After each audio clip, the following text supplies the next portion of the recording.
విశాఖ జిల్లా పెందుర్తిలో అధికార కూటమి నాయకుల మధ్య వర్గ విభేదాలు మరోసారి భగ్గుమన్నాయి.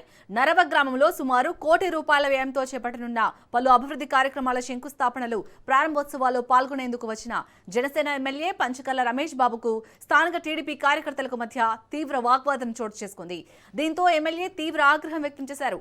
స్థానిక నాయకులు పొత్తు ధర్మం పాటించడం లేదని కూటమి నేతలపై మండిపడ్డారు.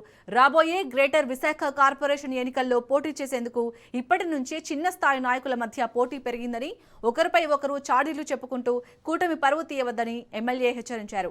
మీడియా ముందు మాట్లాడేటప్పుడు ఒళ్ళు దగ్గర పెట్టుకుని మాట్లాడాలంటూ స్థానిక టీడీపీ నేతలకు గట్టిగా హెచ్చరించి ఆయన అక్కడి నుంచి వెనుదిరిగారు.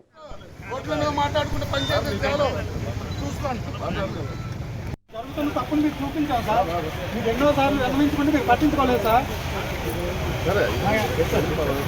చెప్తున్నాను, ఆయన మాట్లాడుతూ ఆయన సమర్థిస్తున్నాడు.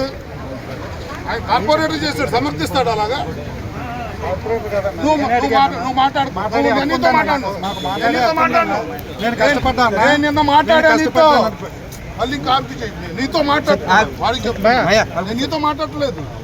నేను నిన్న నీకు చెప్పిన దానికి విలువేమిచ్చావు అంటున్నాను. ఈ రోజు జరిగింది ఏంటన్నా? ఈ రోజు ఎవరు మెసేజ్ ఇచ్చారన్నా? మాకు ఎవరు మెసేజ్ ఇచ్చారన్నా? అధికారులు ఎవరు ఇచ్చారన్నా? ఇన్ని రోజులు ఏర్పాట్లు ఎవరు చేస్తున్నావు అన్నా? నువ్వు మాట్లాడొద్దు అసలు నాతో. మాట్లాడు, కార్పొరేటర్ రోడ్ల మీద మాట్లాడుకుంటే పంచాయతీ చూసుకోండి. జరుగుతున్న తప్పులు మీకు చూపించాం సార్, మీకు ఎన్నోసార్లు విన్నవించుకుంటే